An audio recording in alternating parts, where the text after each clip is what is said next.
In your time training, has there been things that like you thought were the bee's knees, the best thing, and everybody should be doing it, and then like as you've gone along, you've been like, maybe that doesn't actually need to be a part of what we're doing. Like probably nothing like in particular. I think it's more just like the training theories and philosophies that you see Hmm. come and go over the time. Like there were periods where really high intensity training really regularly was kind of the thing.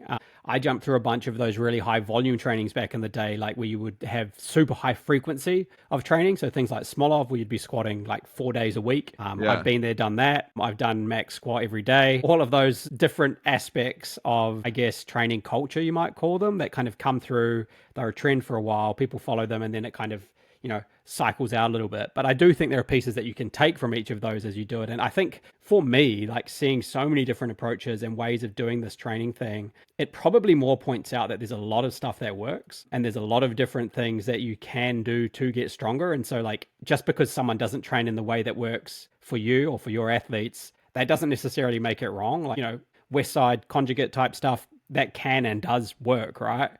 Building up to a single at an RPE 8 and then doing some drop back sets, that works. High frequency training clearly works. High intensity training can work, but Hmm. the rest of the whole training equation has to change based on your approach, right? You can't do high intensity and high volume at the same time. That's obviously not going to work. That's breaking a few fundamental rules. And then even the same thing probably with some of that Shaco stuff, right? Where you would do like a squat, you might do some bench, then you go back to doing a squat and you're doing a whole lot of volume, but it's not very heavy.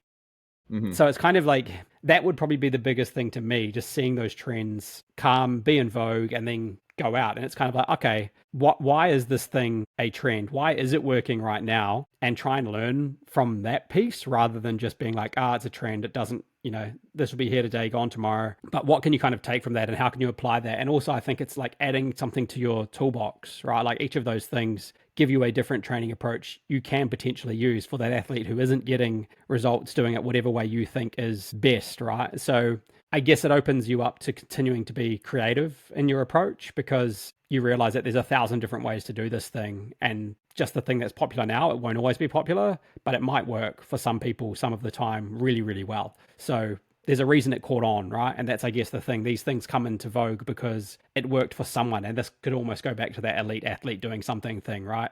Someone did it Hmm. and it worked really well. And then it got popular and people threw it out there for everyone.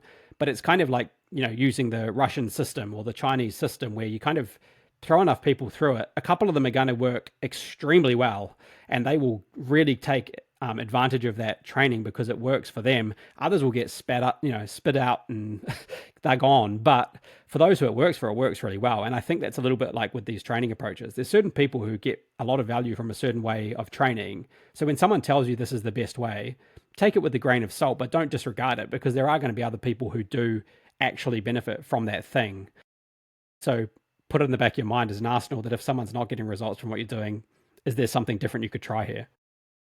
Yeah, I love that. Whatever those kind of like program ebbs and flows are, it's always like the Scooby Doo moment of like removing the mask, and it's just load management, fatigue management.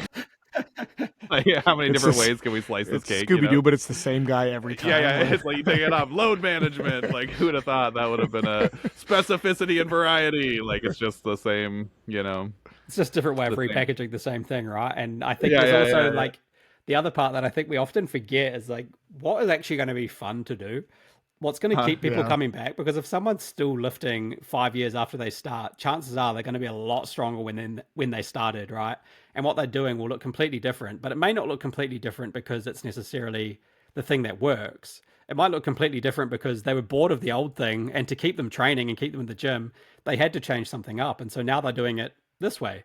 And that's why I think taking advice, like Instagram advice scenario again, like that person's just talking about what's working right now for them. It doesn't mean it's always going to work, and it doesn't mean it's going to work in all situations. And probably the exact same thing with research, right? Because you take a bunch of people who are trained a certain way through a certain process and you get a certain result. But if you change who the people are, you change how trained they are, you change the program they were on, you might see a completely different result, dependent on that. And that's why with science, as you mentioned at the start, right, trying to get larger sample sizes is going to give us better outputs because it's what tends